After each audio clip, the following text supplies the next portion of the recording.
వద్దొద్దు. స్నానం చేయకుండా భగవంతుడికి జలాభిషేకము చెయ్యకూడదు.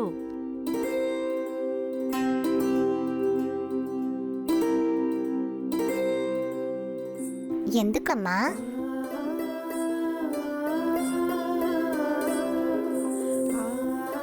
ఎందుకంటే భగవంతుడికి పూజ చేయడానికి శరీరం శుద్ధంగా, వస్త్రాలు ఉతికినవి, అలాగే మనస్సు నిర్మలంగా ఉండాలి.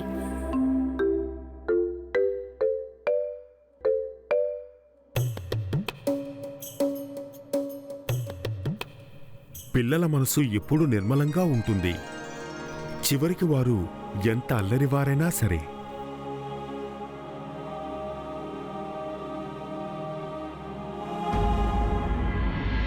బాల్యం ఎంతో అమాయకంగా ఉంటుంది. బాలప్రాయం అమాయకంగానే ఉంటుంది, కానీ బుద్ధిహీనంగా ఉండనే ఉండదు. అంటే కేసరినందుని యొక్క అమాయకత్వానికి, అల్లరి చేష్టలకు మైమరిచిపోకండి. ఈ అమాయకత్వం వెనుక దాగి ఉన్న వివేకం మహా చురుకైనది.